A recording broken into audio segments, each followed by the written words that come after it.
with that, we'll go ahead and officially get started. We're calling to order the Committee of the Whole for the City of Duval for Tuesday, September 17th at 2019. And we usually start off with the good of the order. We have a 2-hour training this evening, and if the councils go ahead, we'll move that good of the order to the end so we can make sure that we have full time for Scott to do our training. Is that okay with everybody? Yeah. I just Perfect. wanted to let you know, I heard from Matt that he wasn't able to make it. Oh, So that that is we, a- well, keep looking Okay, for him. all right, thank you for sharing that. It really is a pleasure tonight to be able to introduce Scott Snyder, who works with the attorney group Ogden, Murphy, and Wallace. Scott's been doing this training for quite a while, and I also wanted to thank the mayor for her helping share opportunities we have for training as a city council. Scott's been doing this across the entire state. Yes, sir. At different times. So I really want to get him started right away so we can have time for questions and really do as much of the training as we can. I'll just leave it there, and Scott, I'll let you talk a little bit about your background for us. And thank you again for being here. Well, my pleasure.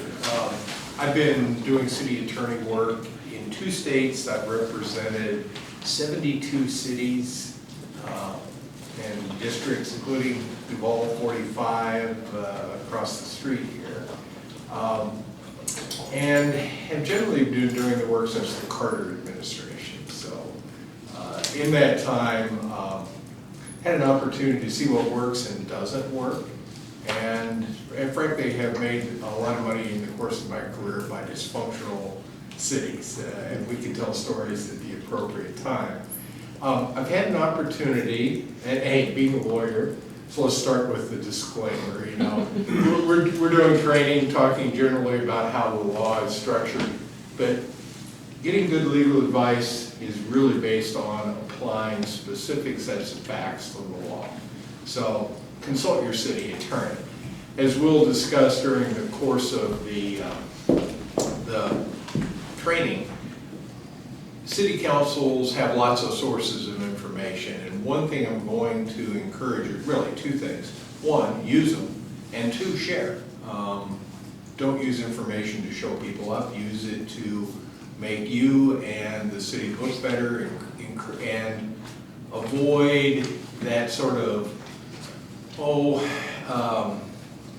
mousetrapping that sometimes can occur with information. Some basic rules. I'm hoping that you're involved.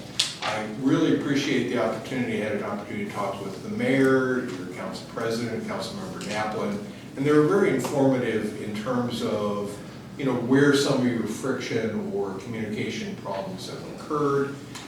So for that reason, I hope we can drill down a little on issues like budgeting, personnel management, some of the other stuff, city manager form of government, some of the other things. I'm skipping land use altogether. You use a hearing examiner system. As I talked with Council President Remington, I mentioned, you know, my total slideshow is about 4 hours. And we try and trim off what doesn't apply and focus on what does.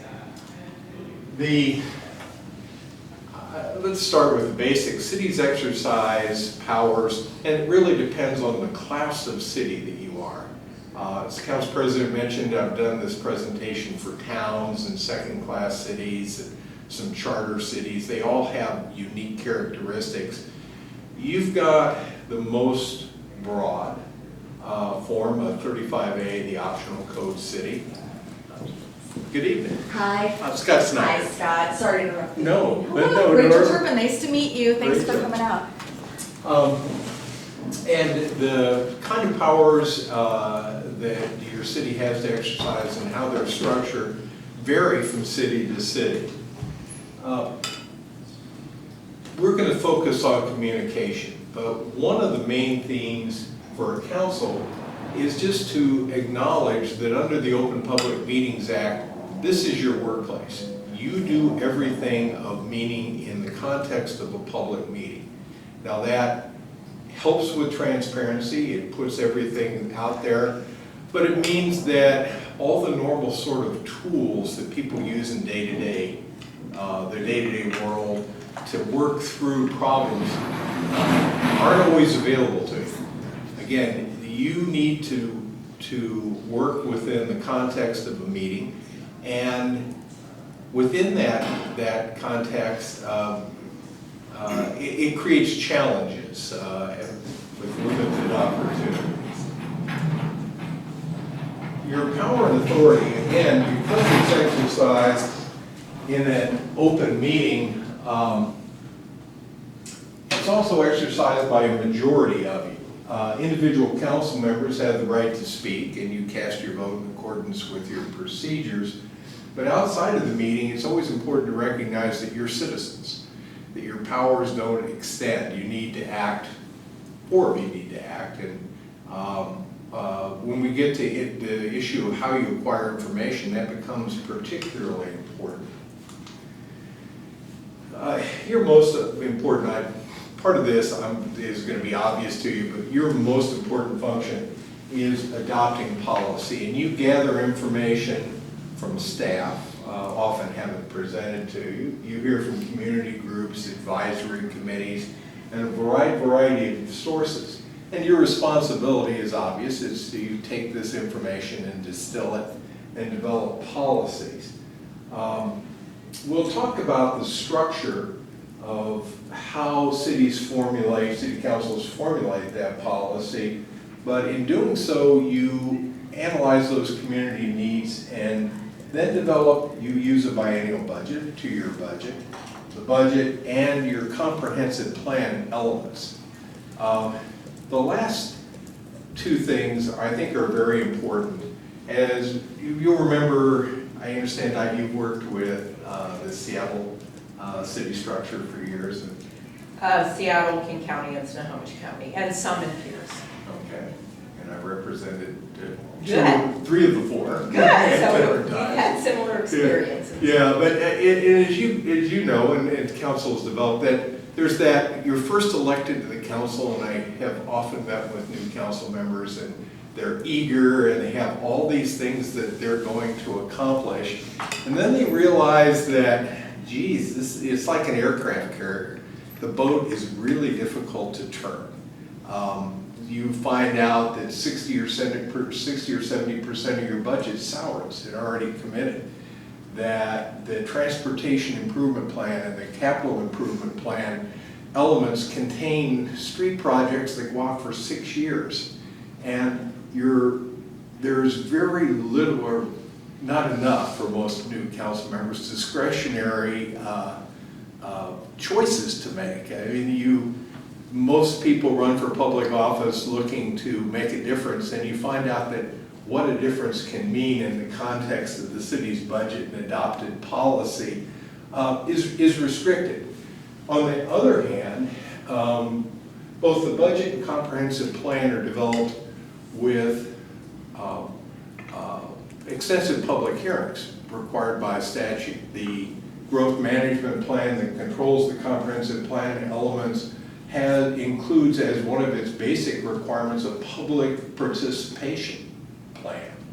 So incorporating the public's ideas into that long-term planning is very important. And again, having sat through, as many of you have, hundreds of city council meetings, you come to realize that often the public misses out on the most basic opportunity to be heard, which is in that long-term planning. You've all had that experience, I'm sure, of a neighborhood, a traffic circle or a stop sign or a new trap interchange have been on the tip for 5-6 years, have been bumped, and finally there's funding comes through or the city's ready to move forward. Then you hear from the citizens, and not at the 12 public hearings that have occurred over the last 6 years.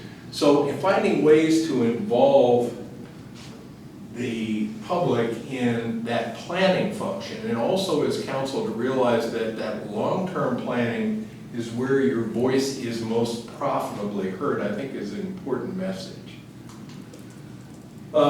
This some of these slides, by the way, I need to acknowledge, I've been working, and we have a longer, God help us, a longer version of this that lasts about 3.5 hours, that I do with the senior advisors from the International City Managers Association.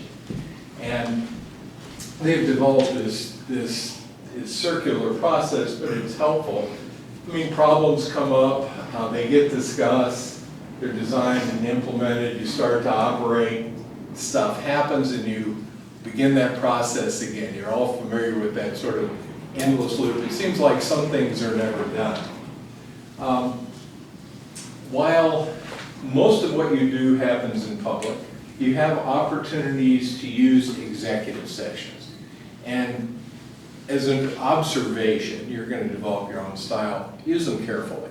The more you use them, the more, I think, confidence the public will lose in what you do. Do what you can in public, but there are certain things that are important. Good evening. Important to discuss, or more profitably, you have better discussions. Some executive sessions you have for legal reasons, others to have frank discussions on things that are preliminary in nature. Executive sessions are available to discuss the performance of public officials, complaints against public officials or employees. You've got one opportunity to discuss it, and then the object of the discussion has the right to request a hearing. It's called a name-clearing hearing. It is a constitutional right.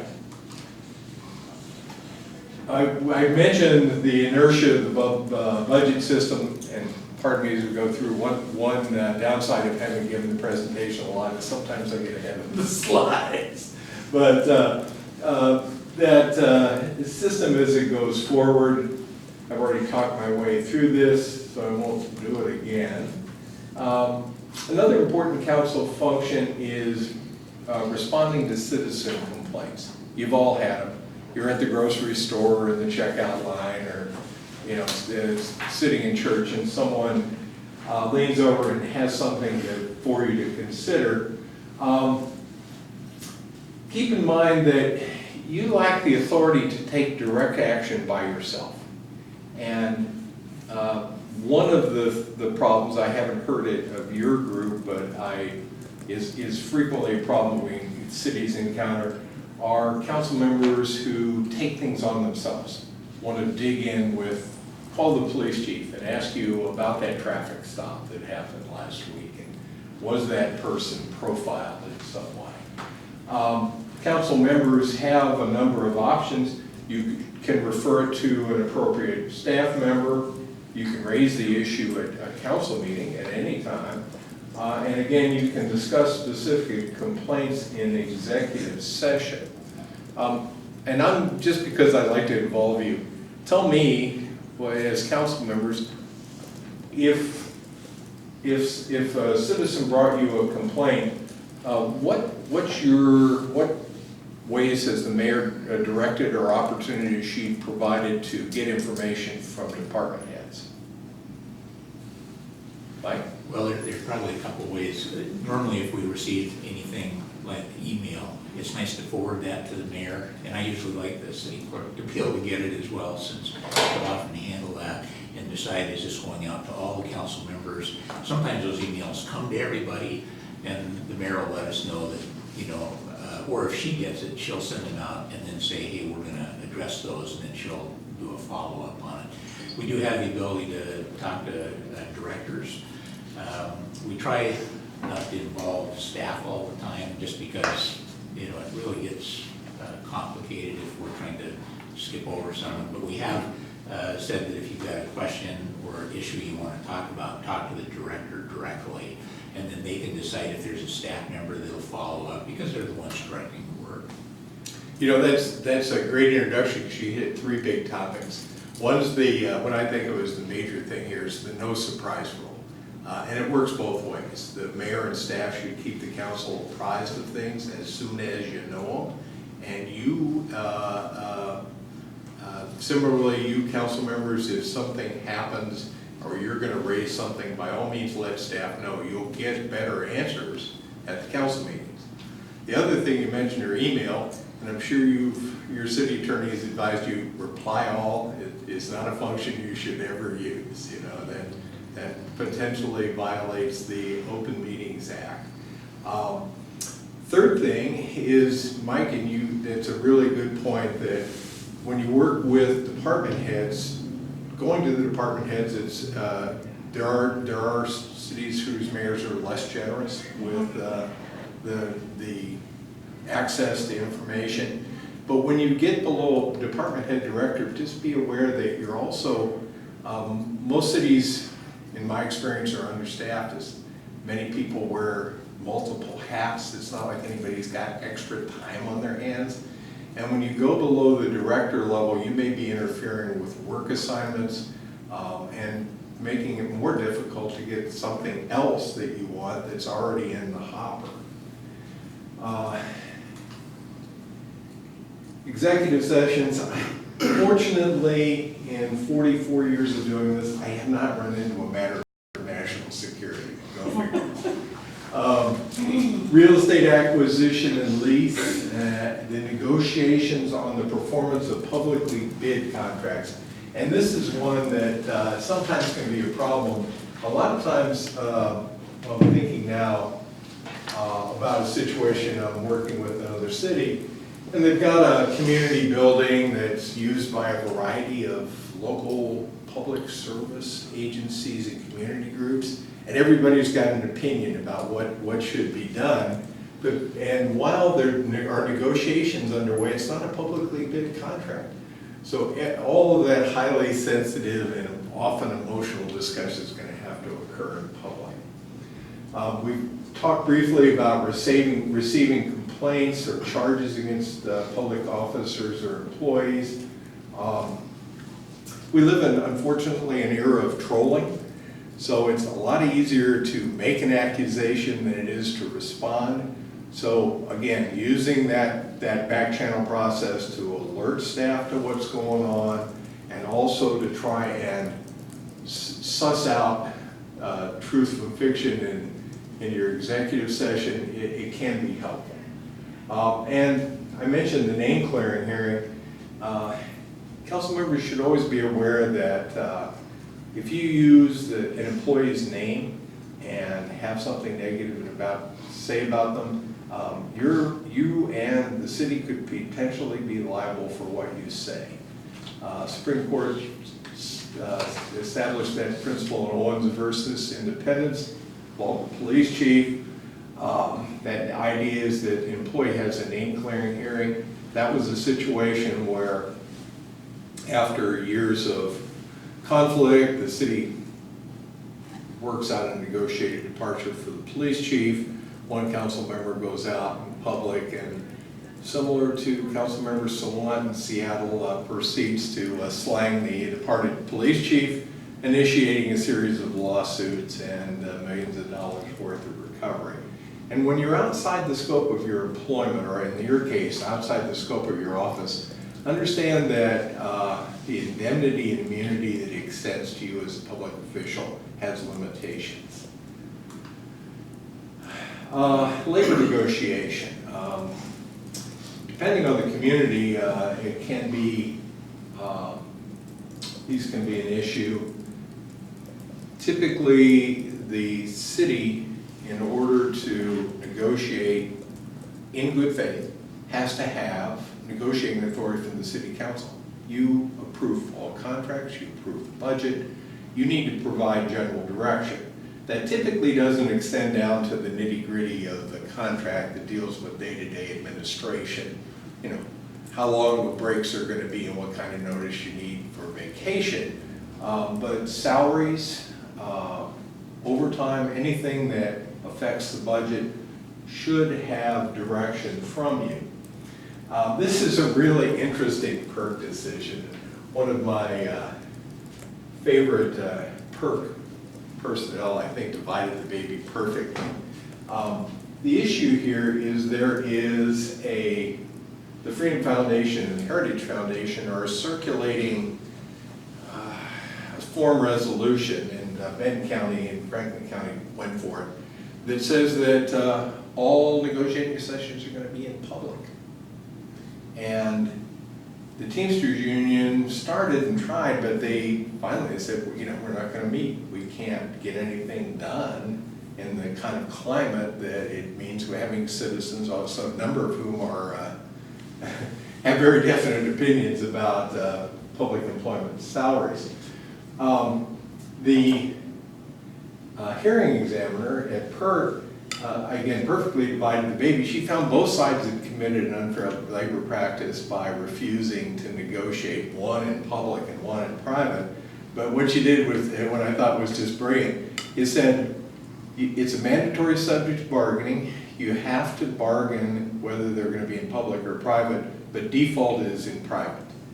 So if you're going to move away from that, I just mentioned it because it points out that the Open Public Meetings Law can extend to areas that, you at first sight, you don't think of. Special meetings are a tool, particularly for, some cities meet once or twice a month, smaller communities, and special meetings can be an important tool to deal with emergency situations. Probably familiar to you, they require 24 hours written notice to those media outlets that have requested notice. And the action items are listed to those that are listed in the notice, limited to those listed in the notice, pardon me. The last one, that's kind of interesting. At a special meeting, you can talk about anything you darn well please, but you can only take action on the things that are on the agenda. Again, obvious stuff, you have to follow the ordinance and statutes and resolutions until you amend them. So if you adopt rules, be sure to know what they are. City councils have only those powers that are specifically granted by statute, and the public's work has to be done in public. Your revenues and expenditures are strictly regulated. One thing that sort of important from a lawyer's perspective is the difference between a tax and a fee. This is the state of Washington. There is very limited taxing authority, and thank you, Mr. Rackman. And I'll try to avoid side comments, but it's the world we live in. A fee, a tax is a statutory power, and there are very specific limitations. You can tax if it says you can tax, B&O taxes, utility taxes, property taxes. The cities have very limited taxing authority. Fees are often called fee for service. It's the idea that you can charge somebody for what it costs to swim, and a fee cannot exceed the actual cost. Some of you, I'm sure, remember what happened. For years, cities had included a light fee in the utility bill for street lighting, and that was held to be an illegal tax. If you go down the fee route in order to recoup funds, understand that the auditor will hold you to your work, and it's going to be very necessary to be able to account for the staff time that the fee is based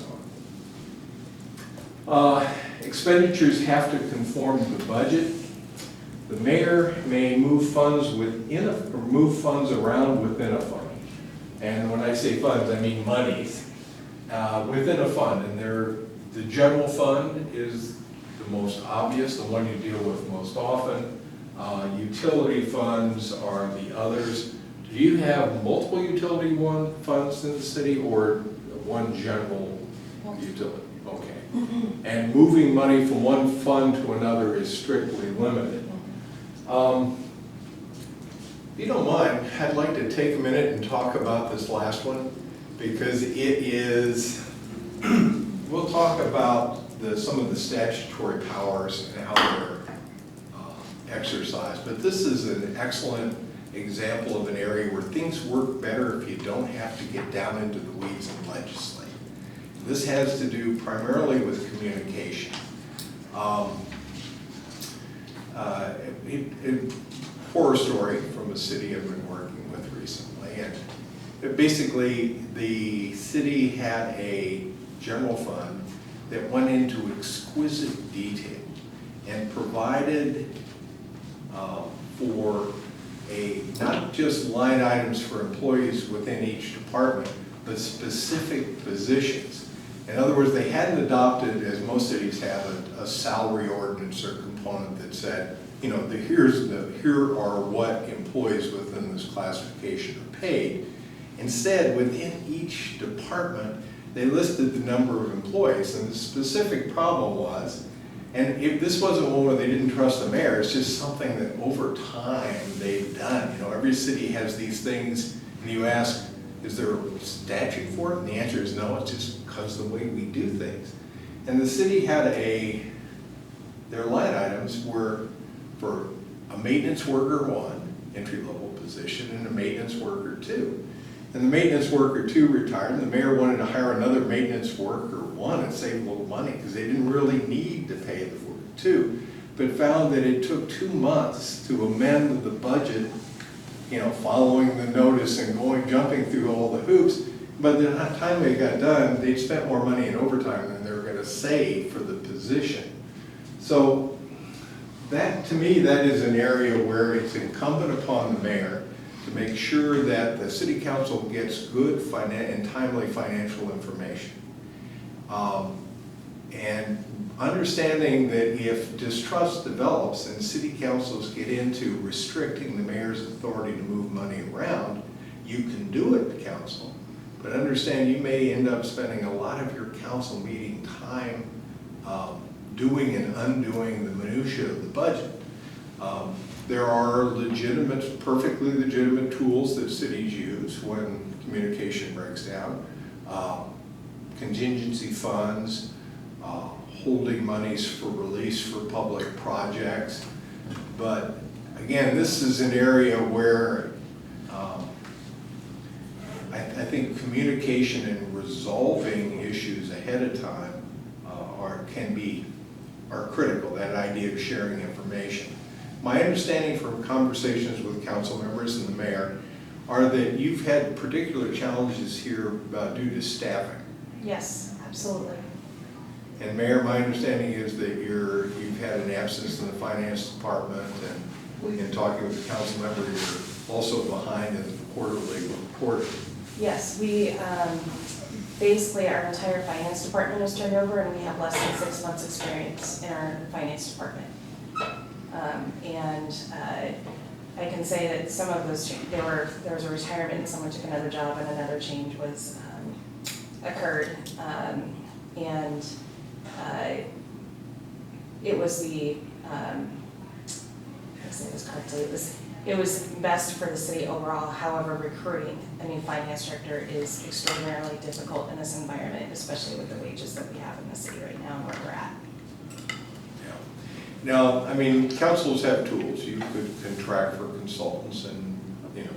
We have augment the services. we have an interim finance director who consults on an hourly basis and is putting as much time as she can in. However, she continues to identify challenges with the way things have been done in the past, as well as we're having significant problems with our software, to the point of the software company telling our staff that they need to not just look at the sheets that come out for payroll, but double check with the pay stubs and what's actually going on, because you can't count on the system to get payroll right. So we're spending a ridiculous amount of staff time on basic, routine, mundane things that should be automatic. And realizing then that the council's going to have to exercise their authority going into, for some cities it would be the budget season. For you, it's going to be the reset of the budget and the biannual process. Mm-hmm. That's going to be, I'm sure, a particular challenge for you. I just wanted to comment on that because I think one area that would help us is if, and I'm speaking specific to finance, is that if we had, and I realize things evolve with accounting systems, I think that if, and this is a situation of granting some faith in a mayor plan. If a mayor, any mayor, comes to a council and says, which this mayor, I think, did a great job of disclosing, comes and says, we don't know how deep this problem is, which is something our mayor did. I think that one thing that really helps a council not get into too much is when there is a plan and a backup plan. And also that getting council approval earlier in the process about what additional staff needs are is really pretty critical, because otherwise more and more time goes on and you're not getting information. You may have bits and pieces of what's going on, but you don't necessarily have the whole picture. And in our situation, and I think this was a good faith, so it's not a criticism, I think that we probably could have identified much earlier the need to give some wider authority with discussion with council around needing more money lined up front on contracting for services. Because we got behind, I think, because we didn't have that. And you can have authorities control in a resolution or in discussions, but the further you get behind an accounting system, the worse it gets. So I think that's something that could have been helpful to us, dating back even to our council retreat. Because one thing this mayor did, and I think it was the right thing to do, is when it started becoming obvious there were going to be, I forget her exact words, but they were uncovering things. This was in September, I think, of 2018 when she brought this forward. And we knew that there was going to be more, but I think we could have had a better handle on the plan, the backup plan, and maybe even the backup plan. Because when you know that you've got mysteries to solve, you really have to have a lot of scenario planning. And I think you have to, best practices, include council members in that discussion. So that would be an observation on that one. And I suggest that, what you just touched on are two very important points. While the mayor has the ability to move money around within the general fund, that requires both the trust of council and it's to meeting priorities.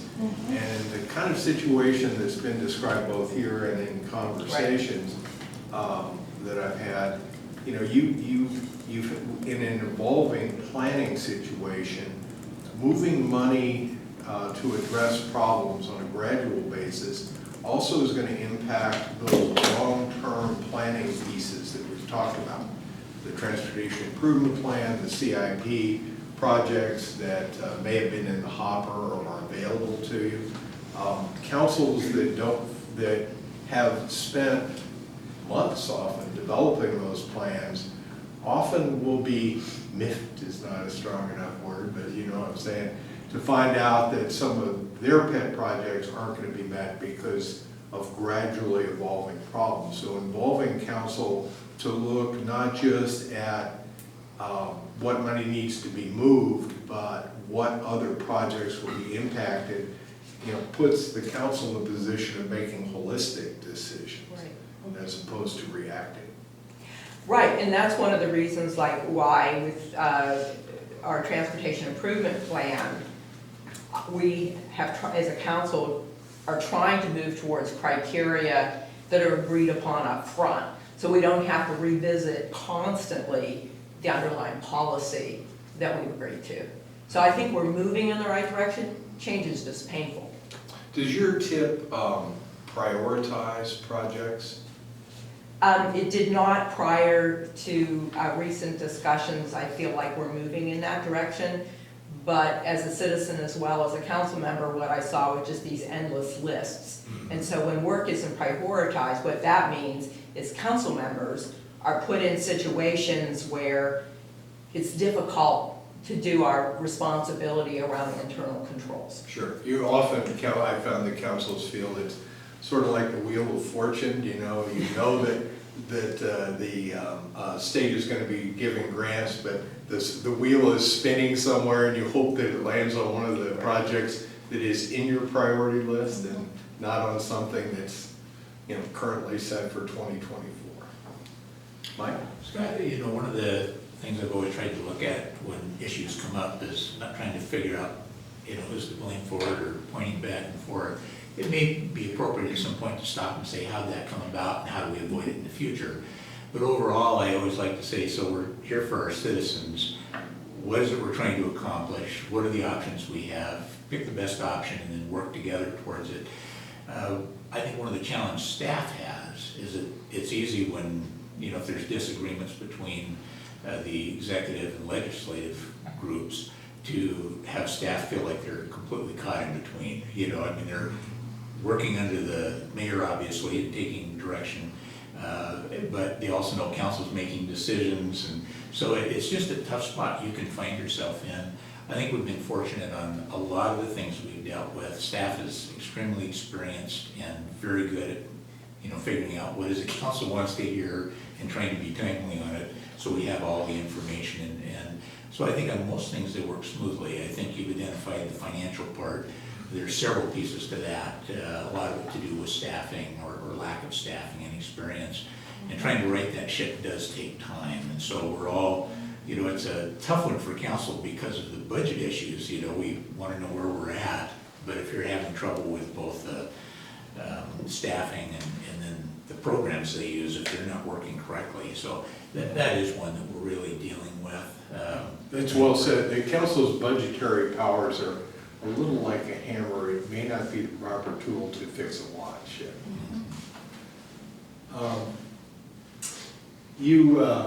One thing I want to emphasize, and this goes back to me as a new city attorney a million years ago, and citizens was telling me, it's a public meeting, I should be able to say what I want. My pitch to you is, you get your work done in a public meeting. It's your workplace. Know your rules and follow them and support the chair when he or she makes a ruling. Council can always change the rules. You can always, the Roberts at least, if you've adopted it, suspend the rules. But again, remember that those rules are in place for a reason. As staff people, sometimes we sit and, you know, those endless sort of self-generated public hearings under public comments, where you've got 16 people from a neighborhood come in and you're kind of trying to stay awake at about 12 at night. Again, follow your rules and support the mayor or chair of the meeting when they enforce them. Mayor? And to that, you know, it's just kind of a reminder that we all like to talk and we all like to have big discussions. But when you have an agenda item with a specific agenda bill with a specific topic, you have to stay on the topic. And if you start getting way off into left field, we have to try and bring it back to the decision and the discussion at hand. And do you, and as mayor, do you wield the gavel and call people out on I it? do. People have gotten upset with me for it by trying to steer the conversation back to that, but you can always have a conversation about the other issues at another time. Good, that's an excellent point. Another rule that many councils have is that you won't speak a second time until everyone has been heard. That's a good one to follow. And having watched city councils for tens of thousands of hours, I've never seen anybody change anybody's mind after about 3 minutes of conversation. You can go back and forth and back and forth and back and forth, but at some point, yeah, you all know you're just hearing the same thing. Anything else on that one? Well, Scott, just briefly, I know as Mayor Pro Tem, one of the challenges I am, I'm a council member and certainly want to be able to share my own thoughts on a topic, but I always felt like a big part of my role as Mayor Pro Tem is to help guide the council in their conversations so everybody can have input and not try to say, well, here's what I want to happen, so I'm going to try to lead them. In fact, I've often said, I'm not going to tell you how to vote on something that's, you were elected and you know, each one decides on their own. So I always found that as a bit of a balance. I agree completely, you need to have rules and follow those, and every now and then you have to stop everybody and make sure that we're getting back on track. But I think it's also important to have that openness so that people feel like they can be heard. And Do you see that as a balance in there? I mean, I get both sides of it, and I try to make sure that, while we have very orderly meetings, and most of ours, I think, are very orderly, but making sure people feel like they have the opportunity to be heard as well. I think it's important to have the opportunity to be heard, but not again and again and again on the same thing. And that's where the chair, I think, has an important role, just saying, thank you, your input has been noted. There are also challenges, and I'm certainly not a millennial, as I've started to deal with millennial council members, and particularly handheld devices it's the city council's nightmare, people who can't put their phones down during council meetings.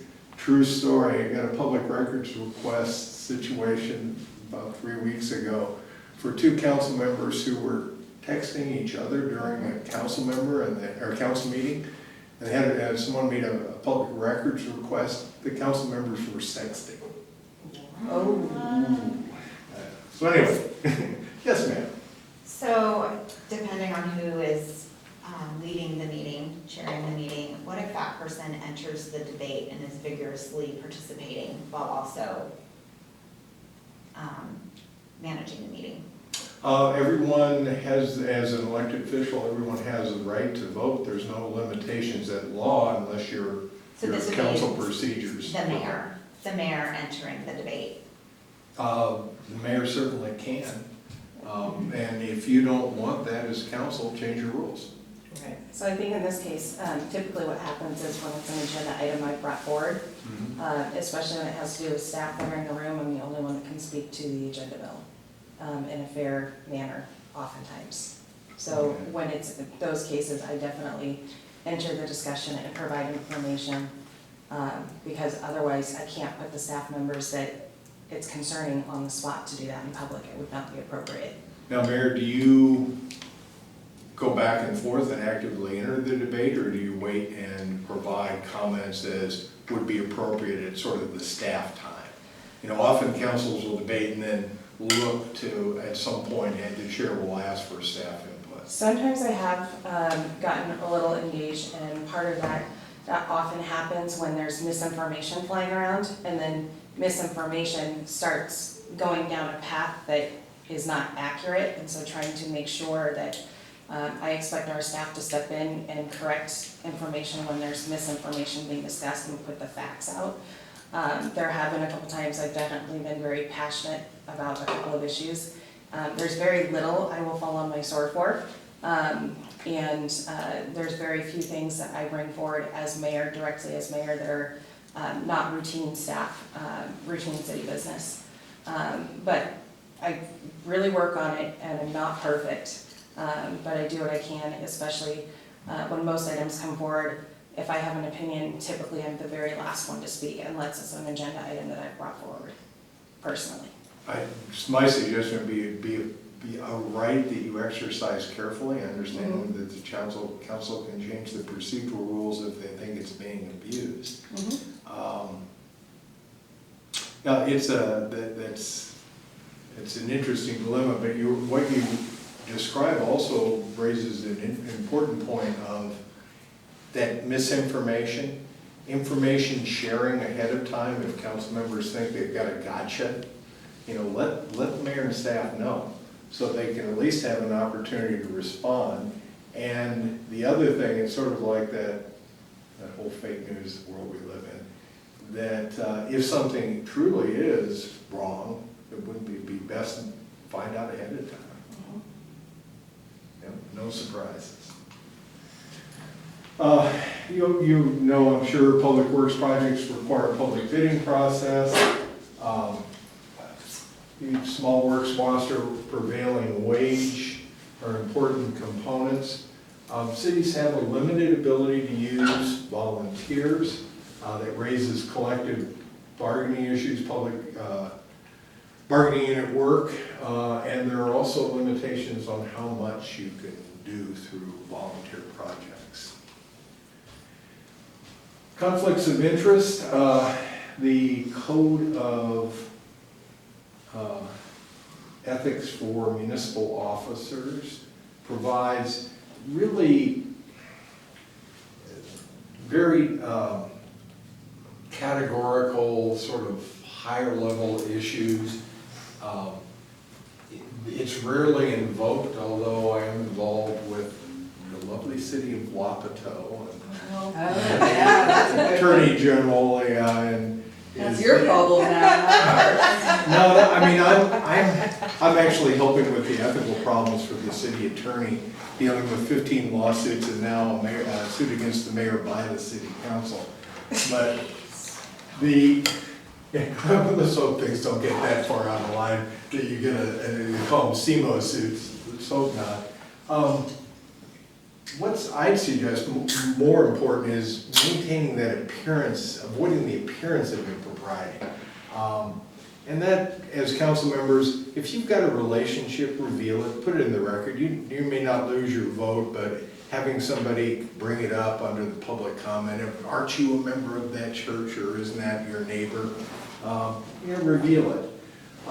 Council rules play an important role. The council, as anybody, has the ability to censure, to make motions of censure if council members violate them. So again, know your rules, understand that the meetings are your workplace, know your rules and enforce them. This is obvious, this slide doesn't relate to your city, you don't have these problems, but council members occasionally want to get into the criminal justice system, and it's really set up to be insulated from political influence. Civil service, basics, you're going to hire on merit, and police and fire can be removed only in good faith. There's a word missing for cause. The municipal court, do you have your own court, or do you use Contract court? with county. Contract, okay. The statute, and I love this, I mean, you would expect that the case I'm thinking of involved a judge, and the city got tired of the judge, so they just ended the court. And there is a statute that requires that judges be hired for 4 years. And the judge sued, and even though he'd only worked 12 days of his term, he got paid for 4 years. Just what I mean, if you're gonna sue, if you're a judge suing, talking to other judges about what your rights are is probably the best place you can be. But the message here is that cities with judges, their 4-year terms and an arm's length relationship, but an important decision at the end of that period.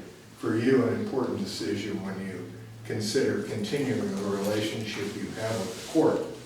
Public defense. The right to public defense is a protected right. Wilbur versus Mount Vernon and Burlington, I represented Mount Vernon and Burlington. And the cities there ended up having basically revamped their court systems over the years to provide a meaningful public defense. And the problem there is what's called the meet and plead system, where you're underfunding public defense, and all the public defender walks to court, meets the person who's going to defend, and then pleads them out. Understand that public defenders, again, if you're doing it by contract, not on your dime, but make sure that your contracts provide for adequate funding of public defense, and understand that a public defender, like a judge, can be removed only for cause, not for doing their job too well, even if they piss you off. What are you going to do? And charging and prosecutorial discretion. Prosecutors have an inherent right to make decisions regarding charging and the dismissal of cases. These are all examples of areas where the criminal justice system needs to be at arm's length from the political process. Mike mentioned that it would be good to take a break. Would you like to take 5-10 minutes, stretch your legs, use the restroom, get a glass of water? Be a good time. I thought since we were going for 2 hours, that maybe midway, everyone want to take 5 minutes, or you want to, Yeah, we're at 5:50, so. the House Counsel feel, or staff? You want to keep going? You're okay? But Okay, I don't see happy to anybody break it then. having to take it. How about yourself? I'm just fine for the moment, thanks for asking. If, I'll tell you, as the chair of this meeting, give me the high sign, when do you think it'd be a good time? Okay, thank you. And by the way, we've got about an hour and a half of this format, and then I'd like to all sit down and talk through a problem. So that might be another opportunity to take some time off. City manager, former government. Wait, we excuse me. missed a slide. Thank you. You're welcome. So, some cities have indemnity ordinances. There's also a common law duty of indemnity for public officials. But understand that you can be sued, and the city has the obligation to defend you and pay the judgment if you're acting in good faith, which means your action is objectively and legally reasonable. Most cities have liability insurance. What pool are you in? WCIA. Of course, that's why I'm here. Yes. And the council has a common law right of indemnity. Do you have an indemnity ordinance? I don't Not believe we not did. that I'm aware of. That's Okay. part of our significant work to be done internally. Okay. There's common law right to indemnity, and many cities have it. I think the important thing here is you can't have liability if you get too far off base. Talk to your city attorney. I mentioned Owen versus City of Independence. It's a situation where someone decided to go to, get some press time in and at the expense of the city. I have a question about that because it's come up for me personally, I guess, in a way. It seems to me that some council members could have more liability than others depending on their background. And I actually had this discussion with somebody who works for another government entity just the other day. And really the question that we settled with was, when you get down to acting in good faith and action objectively, legally reasonable, for some people, you're gonna have a different lens than you're looking at a specific thing. But you can be put in a position where that lens and your liability is different than your other council members. And you get, and you potentially are put in a position where you have to vote no on something because you aren't sure what your personal liability is. And, Now, can I stop you for a second? It's very rare that you're gonna incur liability in the exercise of your legislative function.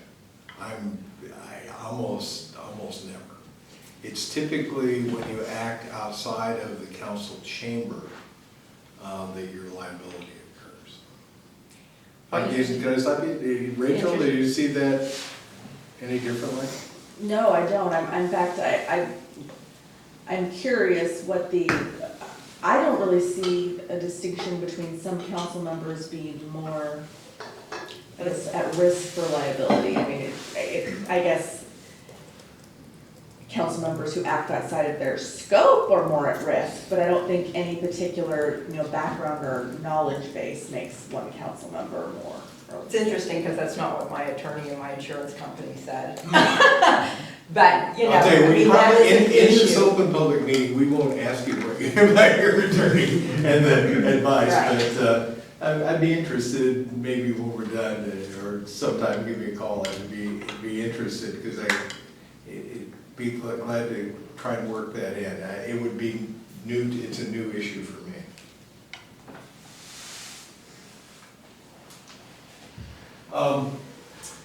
And I kept this slide in because it's helpful to know that the city manager statute is very clear about the distinction. There's nothing similar in the strong mayor form of government. The principles are the same, and most city attorneys advise this way, but in the city manager form of government, except for the purpose of inquiry, council members are prohibited from dealing with administrative personnel except through the city manager. And as I noted in the earlier slide, the council, while in session, can fully and freely discuss with the manager anything they want, as well as the removal of officers in city affairs. But and we'll get to the who does what list here in a second, but typically administrative matters are firmly in the hands of the mayor. There's, again, no similar statute, but the powers set forth in 35A, 12, and 13 are virtually the same. Mayors commonly direct council to work through specific staff members. Department heads is very common. Often if there's a city administrator in place, it may be the city administrator. I mentioned earlier that going outside of that can have a budget impact if you're using staff time. If the council, remember, acting in a meeting for you, can make things a priority and direct, and if you don't get the answers you want, you have the right to contract and get those answers. You have the right to get a separate legal opinion. Todd versus Tukwila. And always remember too, I think it's just important, you know this as people, but when you as a council member go to a staff member as opposed to a department head, there's this significant power imbalance. And they may not feel comfortable saying no to you, even though they should. And understand that if they're under the direction not to talk with you, meaning not to give you information, but to direct you back to the department head, you're putting them in a really difficult situation where they could be disciplined. So, something to think about. A lot of this is common sense. The mayor has the duty to keep the council informed, and that can be detailed. We talked earlier about financial statements, the mayor's obligation. It's that no surprise rule. If things change, things happen, the policy's been adopted, and you're going to need to deviate from council-directed policy. Let the council know. Mayors propose policy, and they implement policies that are adopted by the council. The mayor reports back to the council regarding that policy and possible improvements to it. Remember our circular wheel about things, basically things go wrong, stuff happens. The council, again, your primary source of information may be city residents. You discuss and develop policies, and you make broad-based policy decisions.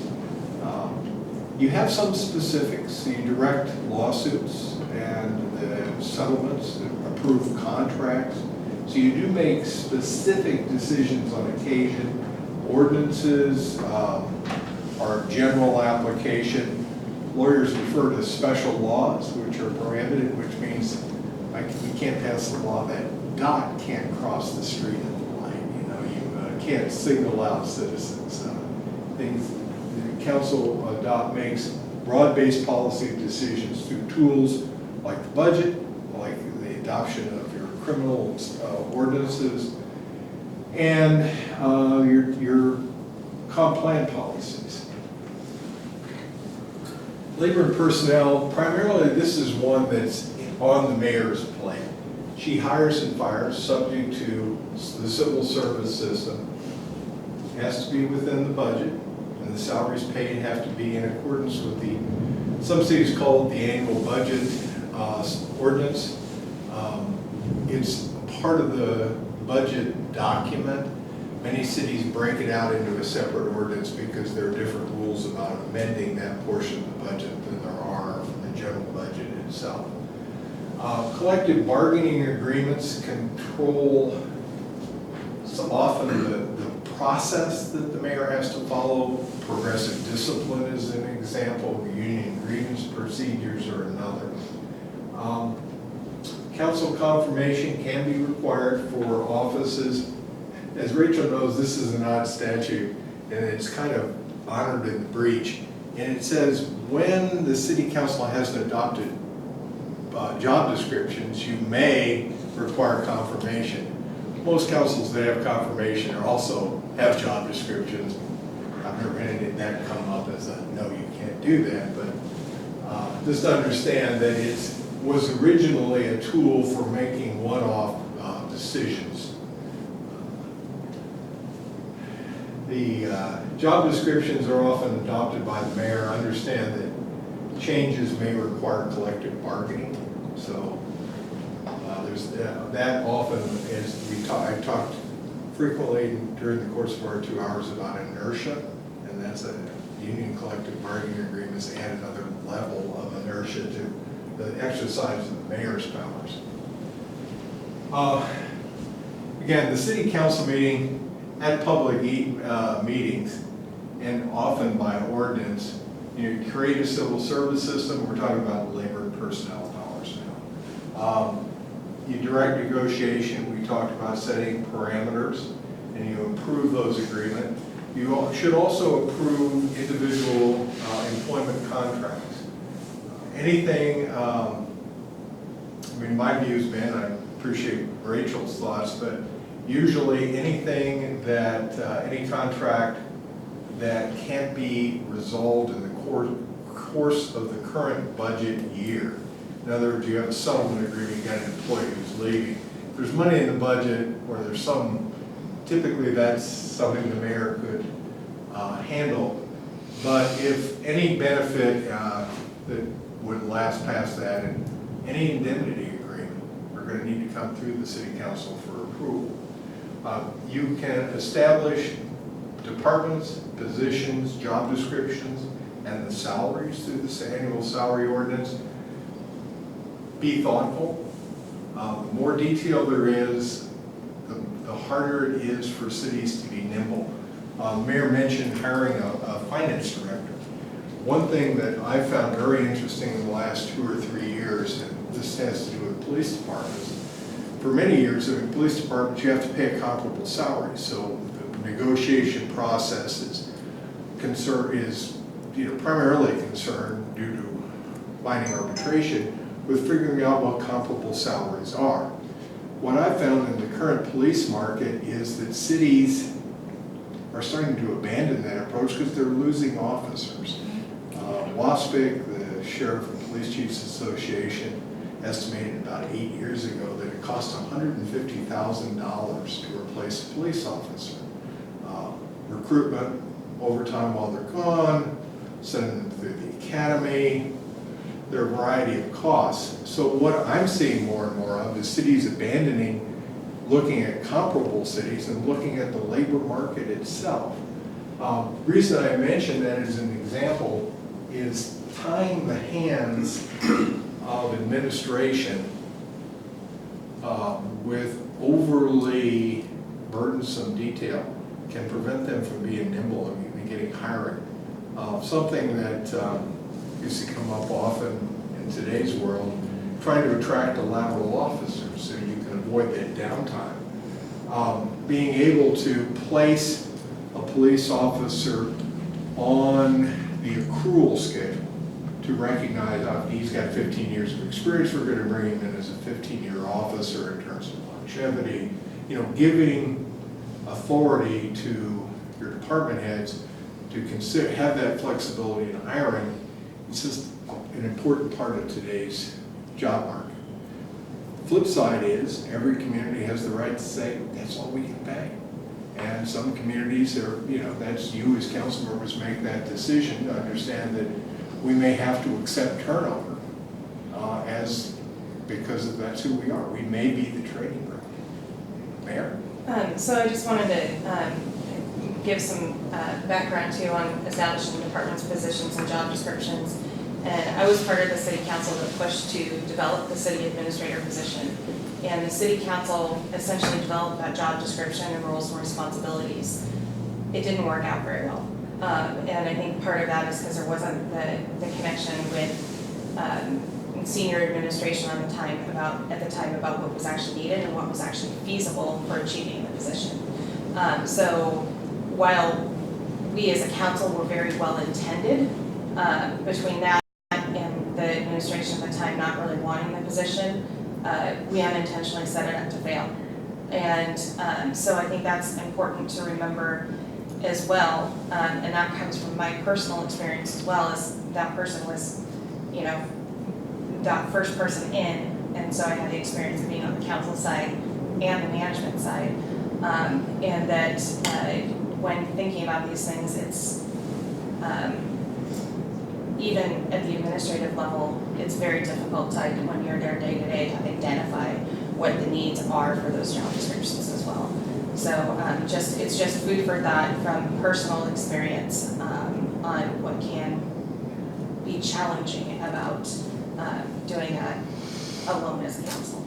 And that's a good example, though, of, I mean, that's very much in the council's wheelhouse, and they're right. Yep. And that's one of those situations we're learning from experience, communicating, you know, what lessons were learned, so that the council, as it exercises its rightful authority to establish that position, goes forward.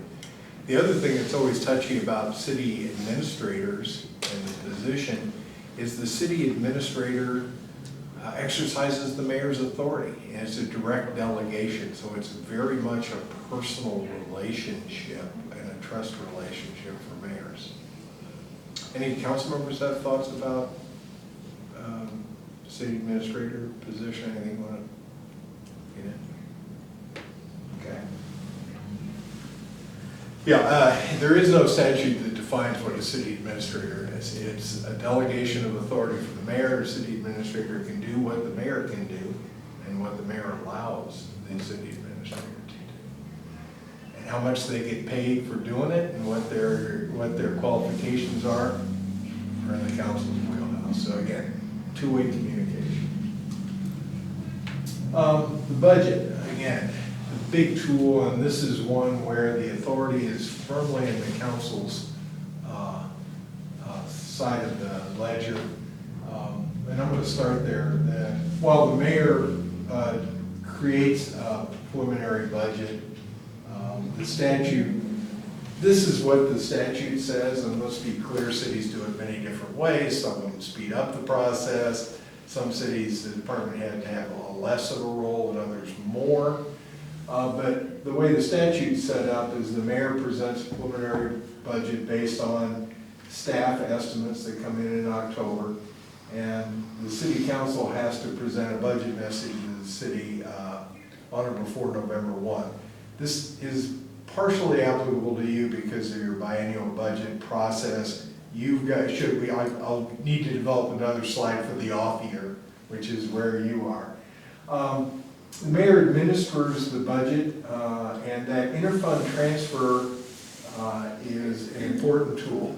And as noted, the mayor can exercise it unless you limit it in some way. Request council authorization for amendments, and you're in that process now of sort of truing the budget up. What I've seen over the years is most times mayors come to city councils, they explain deviations and tell them that something needs doing, and the council vote by voice motion basically pre-approves things that are going to put the council out of whack. And shame on mayors who don't do that, because then you run the risk that the budget will not be amended. The city council had mentioned earlier, there are public hearings, and I wish more citizens paid attention. More citizens, not just, what I always love about city council meetings is there are certain citizens that you hear from every week, you know? And there are many citizens you'd love to hear from and never do. But the budget hearings are an important tool for developing policy. You establish tax rates, fee schedules, set salaries and benefits within CBA limits. You can set limits on, I mentioned, interfund transfers. You can also establish impress funds or contingency funds to hold monies for certain public works projects, for example, other long-term needs of the city. As you know, I'm sure from experience, contracts that cover more than 2 years are basically, that's money set aside in the budget that's sort of pre-spent and outside your authority. The council, there are two ways to amend the budget, and I mentioned using a separate component for hours, wages, and conditions of employment, sometimes called the annual salary ordinance, because there's a simplified way of amending it. You can amend it like you would any ordinance on a majority vote of the council. Emergencies require this, amendments require a supermajority. And basically, even they're emergencies often in name only. It's part of that true-up process, and as we just discussed, many councils, you know, as you go through the year, you know that you may have to move money from, the A Street project to the B Street project, or we need it for salaries, and you've already pre-approved it, but understand that's why it's so important for two-way communications, because the last thing you want is for something that's already been done to come back and then not be able to get a super majority to approve a budget amendment that everybody had their fingerprints on. And as you would expect, it has happened, so communicate. Land use and planning, you know, a lot of times, you have a hearing examiner system, as you should, every city should. It can be chaos when you don't. It's a city attorney's nightmare. The mayor basically supervises staff who implement the policy that the council's adopted. It starts with the comprehensive plan under the Growth Management Act. Your specific, let me back up, a little history. It used to be that the specific controlled the general, and so if the zoning code said something and it was out of whack with the general, the comprehensive plan, growth management changed the rules. And as I mentioned, it's now a long-term planning process where city councils adopt general rules, and your zoning ordinances must be in conformance with those broad general policy statements. So again, one of the city council's most important policy functions are the adoption of those comprehensive plan amendments. There are certain elements that are required, utilities element, the streets, the TIP, and the CIP element. Many councils have extended that, parks planning, other elements. You know, you have discretion to do long-term planning. Your expenditures have to be in line with your comprehensive plan document. So that's why I will have said and will continue to say throughout our 2 hours together that the budget and the comprehensive plan process go hand in hand. And in some ways, because of the Growth Management Hearings Board, the comp plan is going to control. So be aware, that's where we were talking earlier about priorities, how important it is to make sure that your TIP and CIP conform to your priorities and to your comprehensive plan document. Day-to-day activities, you know, this is basically, the council creates a structure, provides money for it. You can address health, safety, and welfare needs by police power ordinances enactment, but basically you set it up, fund it, and watch how it works. The mayor then executes the budget. As we all know, things don't always go according to plan, so now we're back to communications and changing priorities mid-year. We'll get to a slide later that the ICMA put together on that. Expenditures and contracts, you approve them, the mayor administers them. The mayor can enforce or initiate a suit to enforce a contract. Settlements at council power and occurs with your approvals.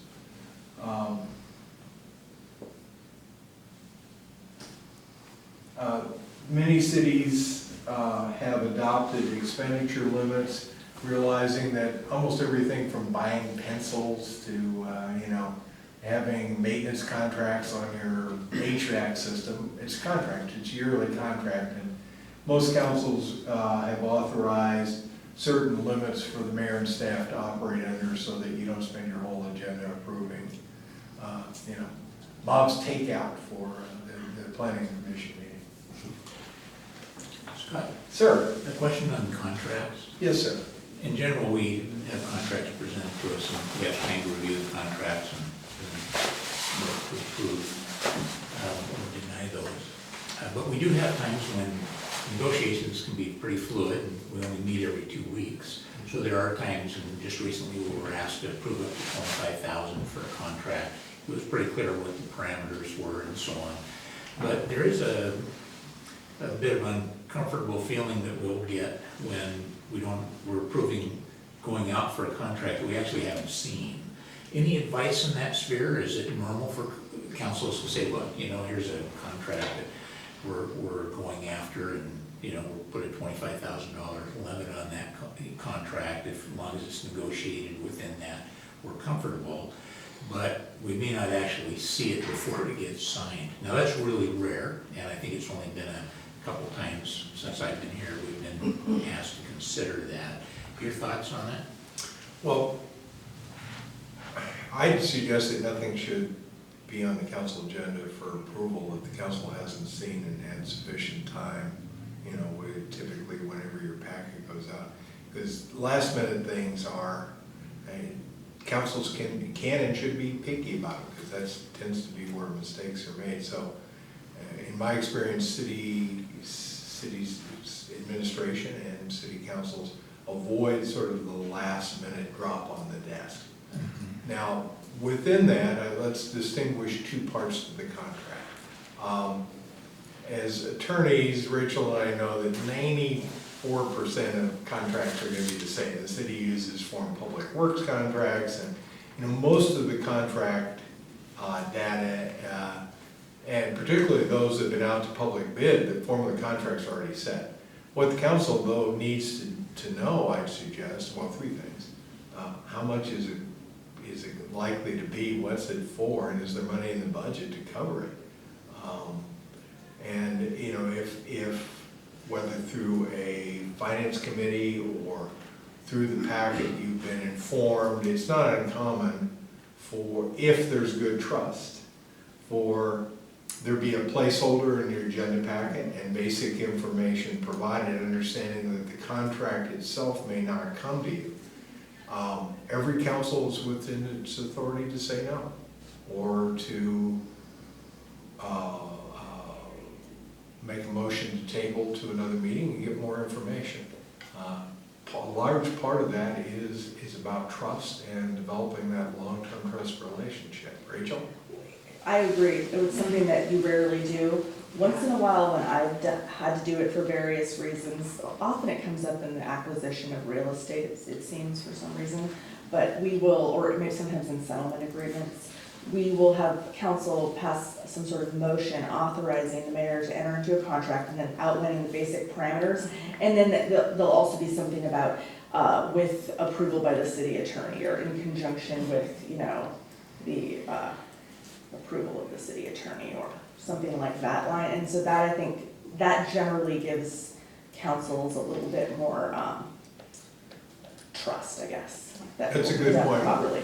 Well, I mean, it's ultimately the council's authority Right, to approve contracts. If Exactly. the council wants to see chapter They verse and can where ask the for it periods for and sure. commas are. But that's they been a way that councils have been like, okay, that's fine, as long as the city attorney also agrees those terms are fair, and that it's a good contract, not full of terrible things that you're biting yourself to. Well, and let's follow that for just a second. What Rachel's talking about is a good practical way to follow it when there's a good trust relationship exists. When trust relationship devolve, then you get into, I want to see it, and I want to see it a week ahead of time. It makes your city less nimble, and it may cost you money. So again, a lot of the value in developing those relationships are the savings that can occur. And what Rachel said, I think, is very much on point. If I were on the council side of the table, I think, and I'm sure she does too, you'd want to make sure the basic terms of the contract were outlined. Councils, you probably don't necessarily need to see the indemnity and insurance clause provisions, because they're always the same and the city requires it. But those, having a good idea of what the general terms are, and understanding that that's the risk that the staff runs. If they come through to you and they haven't given you enough information, they may have to wait 2 weeks. Yep. Mayor? And right, in this specific instance, this is again one of those very rare situations. I don't take any contract, sign any contract unless it's had city attorney review. That's a standard for me. But in this particular case, we hadn't had a council meeting for a month. The finance director candidate that we had that was qualified pulled out of the race, pulled out of the selection process. And we're in our worst case scenario as far as not having a finance director, not having a finance staff, going into the mid-biennium budget update and our audit in October. So it was one of those positions that we discussed with council. Yeah, they could put it off, but you could put it off till the next meeting until we have the contract in place. But we're asking them to move forward quickly. It's a routine contract with a recruiting firm on a template. We didn't have it that day. The firm hadn't completed it. But it was also one of those situations where if we put it off a couple more weeks, our situation continues to degrade. So in a normal situation, we don't bring that stuff forward unless it's, really, really critical. I think it's important for the council to hear that, but also for you to understand it's within the council's authority Absolutely. to say no. The other thing, and I'll get to you in just a second, I promise, is that remember special meetings. The fact that if something's critical, the council's choice may be, we can't do it tonight, but we're willing to meet Friday afternoon at 3 o'clock to take this up again when that information is available. And we So provided all the selling- options. Yeah, selling your case to the council is an important part of your job. Yes, ma'am. So just the background information related to that specific situation. Staff and the mayor had known for quite some time that the candidate had fallen through, and they had solicited a proposal from a consulting or a hiring firm, and they had a lot of stuff in place. There was a small group of council members that were given that information, not the whole council. And so the very first time council was aware that the candidate had fallen through or that there was any look at a recruitment firm was during the administration update when we were being asked to pre-sign a contract That's without not- seeing it. That's So not that accurate. was, Can I add to that? the rest of council had That's no not idea that the candidate had Well, fallen let's through. hear I just it. want to add to that. There was a couple, I think, I put this in a memo, so I'm just repeating it. I think there were a couple opportunities in communication that were lost in that situation.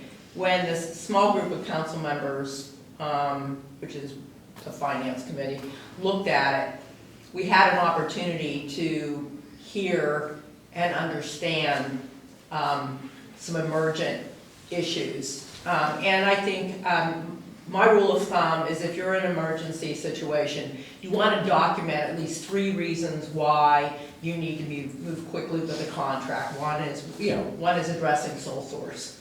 Another is the definition of the emergency situation.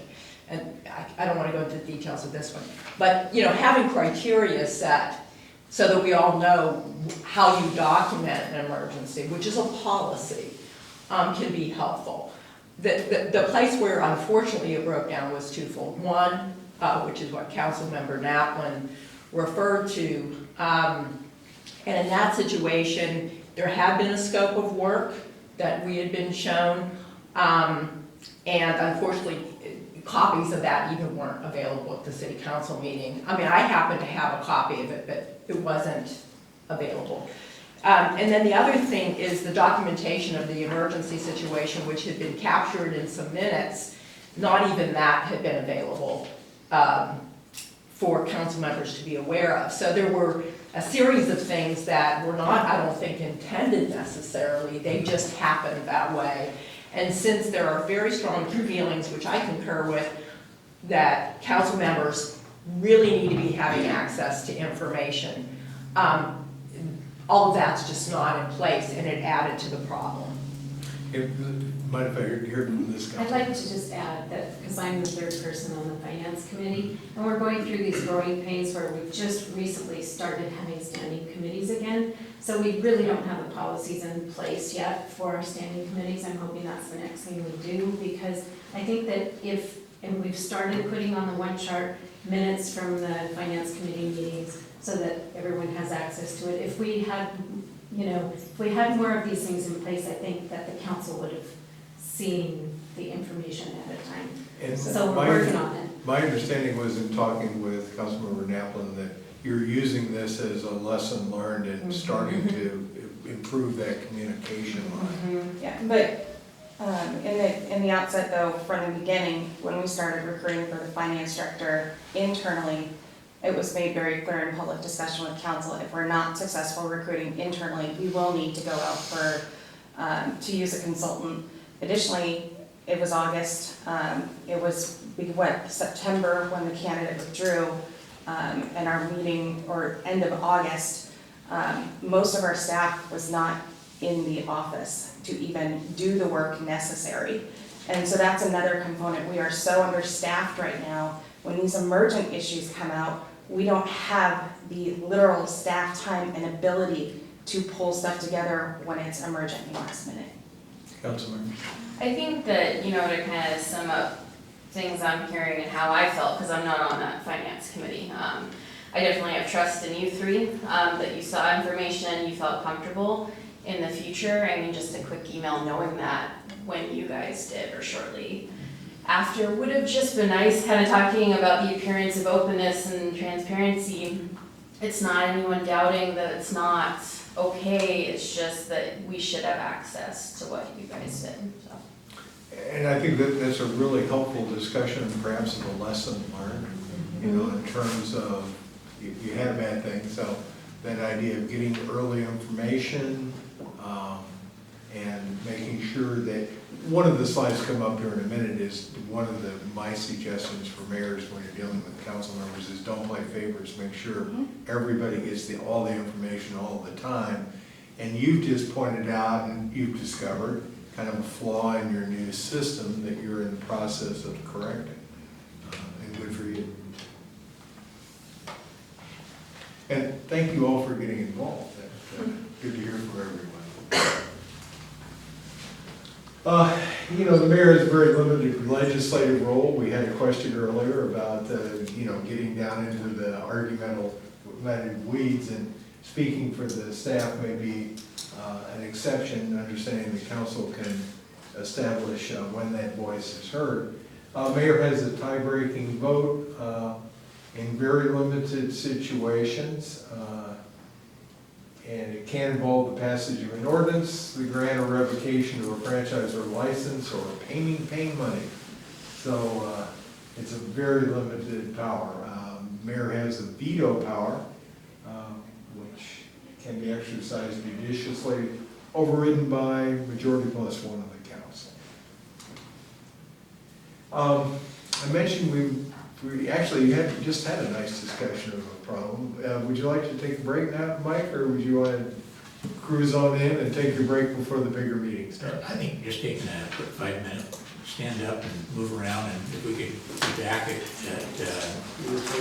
6:35, I think that'll give us a little bit of time. Good. And if, as you're moving around, if you aren't getting out of this what you want, or you're hearing more than you need to, tell me.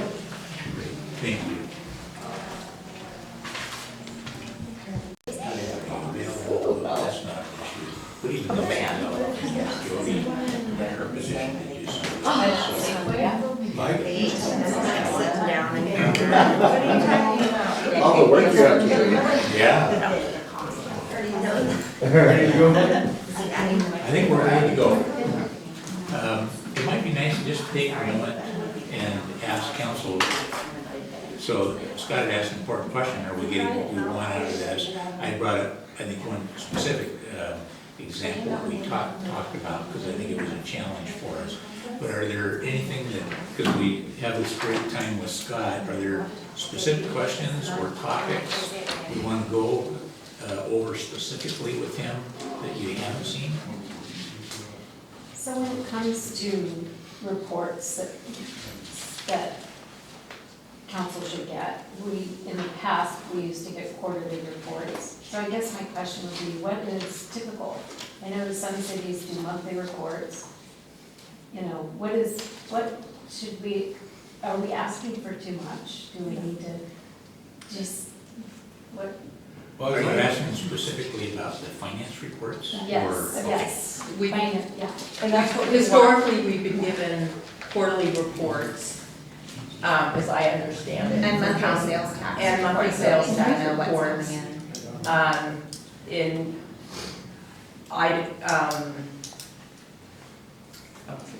Councilmember Napolitan kind of filled me in. It sounds like you've got a lot of, it's tied to that staffing. Yes, absolutely. I mean, from the administration level, we don't just want the quarterly reports, we want monthly reports, but we do not have the capacity to even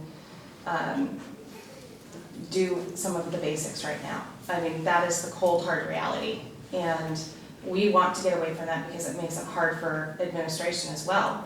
In fact, I think in many ways harder for us, but we just do not have the capacity and the staffing at the table to get it done. And might I suggest, you've got the same problem that every other city in the state is, you don't have unlimited resources. Correct. You know, bring in Pete, Marwick, and Mitchell, and, turn them loose, and we'll get those to you by tomorrow afternoon for $1 million. And I just came back from Leavenworth, the mayor's exchange yesterday and the CEO's mayor conference today. And it is a systemic problem around the state, particularly in the arena of finance, of finding qualified people to fill jobs, particularly at the government salaries that are being provided. This is not uncommon, and many of us are dealing with the same thing, but I think our situation is a bit more severe since we have 6 months experience in the department, and that person is just gaining government experience. Because government accounting is very different than business accounting. And it just challenges it when you compound software problems, computer problems, lack of staffing, and not having even 2 full-time staff members in the department. It's nearly impossible even to get the day-to-day requirements done. Can I mention that? I want to counter something there. We're doing a cash basis. One of the things that was discovered was that some things were handled in an accrual basis at the end of the year, and it was corrected after the first year. I think that's important to note. But otherwise, we're on a cash basis. All cities are not on a cash basis. So this notion that government accounting is drastically different than business, I'm sorry, I just don't agree with you, Amy. It's just not. I mean, you can have an accrual system. A difficulty, I think, right now is that we don't know where we are. We've approved some big contract changes out of necessity, but we don't know where we are. And they're not necessarily small numbers. And so that just adds to the anxiety. And especially when you're a cash basis just tells you where you are that day. It doesn't tell you what you're accruing in the way of liabilities or what might be outstanding in receivables necessarily. So some cities are on an accrual basis. I understand why we're on a cash basis. So it's not to say we should be one or the other, but it's not like cities don't operate on an accrual basis. And as I think I mentioned earlier, the council certainly has tools. I mean, you can set aside contingency funds, you can put projects aside, delay contracts, all of which potentially have cost impacts, so it's something you need to do carefully. I think I'm happy to facilitate a discussion at the table. It's kind of beyond what I do, but I know Mike and Dot probably have had similar experiences in government. When I started working with cities, 70% to 60 to 70% of city revenues came from the state and federal government. First the federal money dried up, then the state money dried up. Then Mr. Iman had his bit. Cities have been, you've mentioned we've talked about police, we've talked about your difficulty with the finance director. You've probably seen cities, and I'm blanking on the term of art, your streets have an overlay program, and some cities used to have a 10-year window or a 20-year. Now you're seeing like 70 and 80-year replacement schedules for city streets. I suggest that we can deal with communication problems, but I think we'd all need to acknowledge that cities do most of the real work that people see, and the resources that are available due to taxing limitations and the lack of state and federal money is creating problems that you're seeing resonate here. And I can certainly understand the council's angst at not an opaque financial structure when you're approving warrants on a monthly basis and you're asked to take other actions. And it's one of those tough calculuses for you. Do you want to put more, do you want to take money from the things that citizens see, your streets or salaries, and move it into hiring some additional outside man or woman power to get those records in? It's a tough call for you. Can I give an example maybe we could work through? This came up at one of our meetings recently, and it ties to the comp plan issue. We have a planning commission that is recommending projects potentially with parks in them. We don't see, we do not have a parks financing plan. And Councilmember Natlin, I think, has rightly brought up that we are accruing responsibilities in parks for which we do not see any money. I'm saying that back to you, you're buying parks that you can't donate the money to maintain. Or potentially develop. Okay. Developers are building them, Not always, most of it. not in the Nuga. And it was not proposed that they were building it in the Big Rock Nuga either. They were making land available. I sat there, Amy, they were not going to develop the whole park. I can double check my notes. So Toll Brothers is building. I'm not talking about Toll Brothers. And the North EJ, they would be developing out all the parks. They're going to totally build them out Yes. with equipment. That's not what their last presentation said. Could So I there could just, be, I don't want to get into weeds, my point is, we don't have money to maintain parks. So when things come forward out of planning, which is tied to the comp plan, you potentially have a mismatch between an action of the planning commission and the budget. well, although the plan comes out to the council, and knowing the budget, you can send that plan back. Correct. Or amend that plan at the council level with public hearings, so that you will have the ultimate control. Right. But wouldn't it be better if we had alignment there so that the planning commission was more in tune with budget? You made a reference to that. I personally would suggest that's the council's ultimate responsibility, because you approve the comp plan, you can amend the comp plan, and you approve the budget. So the recommendations of the planning commission are a part of the process, but you're the ultimate decider here. And you raise excellent points about the need to true up. A lot of cities went through the same situation with grease traps in parking lots that developers created, but there was never, then suddenly cities found out 10 years later, so who's cleaning those traps out? You know, when we Right. got into the wastewater issues. Let's, if you don't mind, that would be my response. But let's go through some additional slides, and if we've got time, let's circle back at the end. We're talking about, I mentioned the right of inquiry. And it's important that the council, it's key. We've identified 4 or 5 situations in the course of the last hour and a half where the council is uncomfortable with the amount of information you're getting. So it's necessary that you have ways of doing it and or acquiring that information. And we always need to keep our eye on the difference between what an individual council member wants and what 4 of you want. 4 of you set the priorities. Individuals need to follow the path set by the mayor in this case, talk through the directors. Don't approach employees directly. And I always use all the resources that are available to you. You know, Rachel, like me, we work by the hour, and sometimes cities look askance when they see the bills, but there are some good resources. The only thing, if you get them, circulate them and make sure Rachel knows what and information you got. It's not for sandbagging, it's for cooperative development. But by all means, use those resources.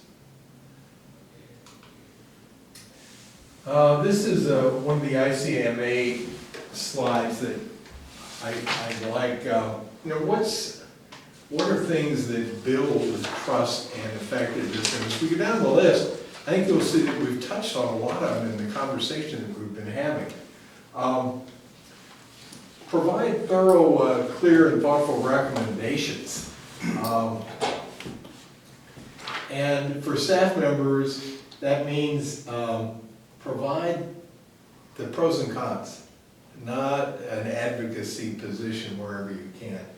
The no surprise rule, again, it works both ways, but make sure everybody knows what's going on, what will happen, and if you have information that something is going on, pass it on. The administration needs to provide policy alternatives, and again, that opportunity for engagement with the community. That often happens with street projects, making sure that your businesses know what's coming and that there's a plan for that. And get it before the bulldozer shows up, you know, and then have that in place. Don't play favorites among city council members. Some people are easier to talk to, but often the ones that are difficult for an administration or an executive to talk to are the ones you need to convince, so make sure everybody has the same information.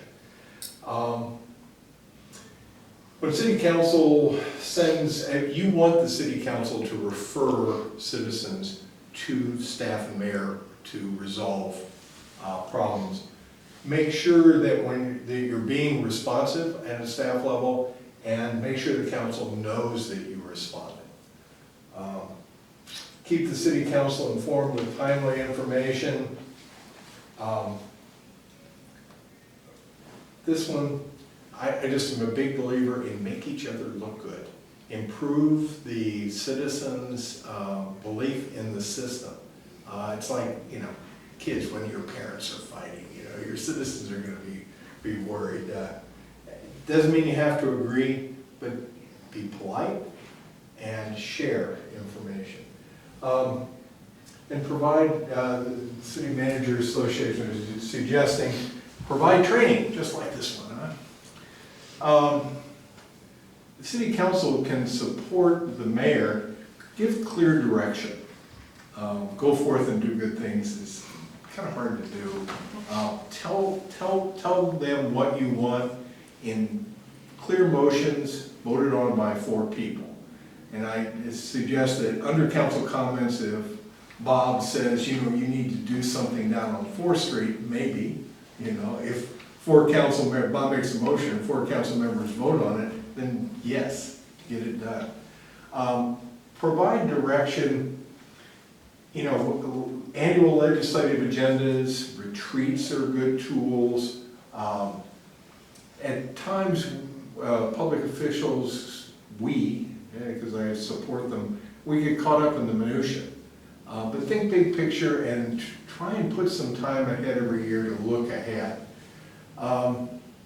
Particularly for city managers, provide timely evaluation of performance. And when you get a city administrator or as that job develops, make sure that the mayor gets your feedback on how they're performing so that she can advise them.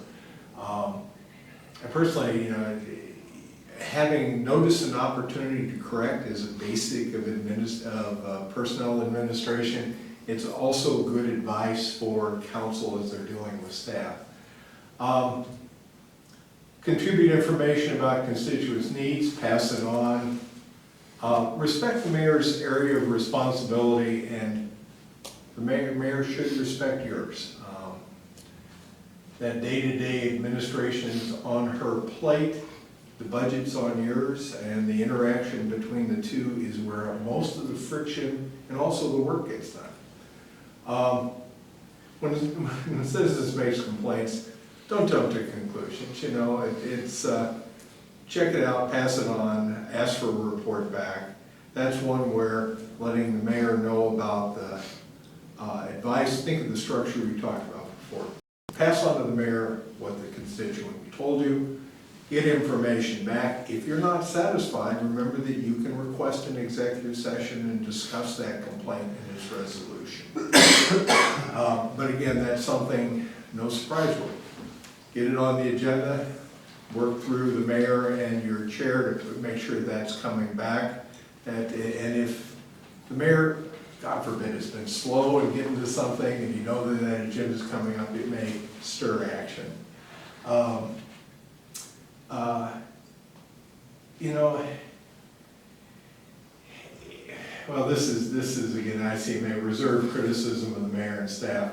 It's just common sense. Don't show people up if you're going to have to work with them for 3 or 4 years. You know, try and work with them, let them know what's coming. Doesn't mean that you can't criticize or provide the sort of constructive discussions we're having today, but don't personalize it, and be fair. Reasonable expectations are always good. We've all worked with someone or had to deal with somebody who always knew things were going to go wrong. They were the person that, you know, that's never going to work. And they say that every time, and occasionally they'll be right. And again, it's your job to address your members' behavior through your rules and support the chair when they enforce issues. And if something concerns you, remember that you have the right to censure your members. It's, you know, it's a slap on the wrist, but it is a very important tool that you have to correct behavior. The budget's a living document. We talked about interfund transfers, using contingency standards. There are national standards. We were talking about Gatsby earlier for how large contingency should be. There will be cumulative totals that include those accruals for public works and other projects. Money that will be spent but may not be spent on a cash basis. We've talked, you're well aware of the interim approval and annual budget amendment. We've talked about that, and we've talked about the conformance. I think that was Dot's question, and remember that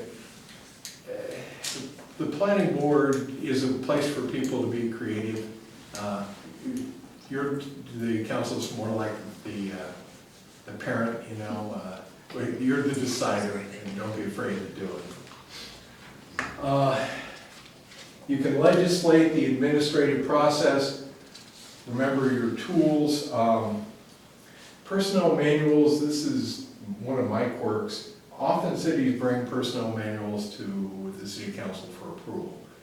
My take has always been the city council certainly has control over budgetary benefits, but remember that 80–85% of a personnel manual contains work rules and when you take breaks, and or be controlled by collective bargaining agreements. If you council's been approving a personnel manual, consider doing it in 2 parts. That the budgetary part is certainly the council's, and to control and tie that to your annual salary ordinance and budget. And you may just want to keep my advice to the mayor, keep the other part personal and close to you, and use the KISS principle. Often I see personnel manuals that have grown just by accretion over the years, and they've got the finance policies on credit card use, and they've got fire department policies on, you know, the infectious disease. Keep it simple. Okay, this is my attempt to stimulate discussion. It's kind of building on policy and process. So our problem is you've got an arterial street that has to be improved. Scott, Sir, I know you're just getting into this new part, but we're wait, actually. we got just 3 minutes. at I'm sorry. So, but I do appreciate your letting us take some of that time that you had to talk about some of the more specifics that we have. I think that really was helpful for council to talk about. But unless there's other specific questions or things you want to wrap up, we'll need to pull ourselves up here shortly and head in the other room. Well, I apologize for not getting to a problem. I got rolling and I thought we had a good discussion about one of your hot button issues anyway. Thank you. Appreciate your time. Scott, thank you. I really appreciate it. Thank you. Please feel free to email me or Mary Roscoe at DCA if you have suggestions. I take it to heart.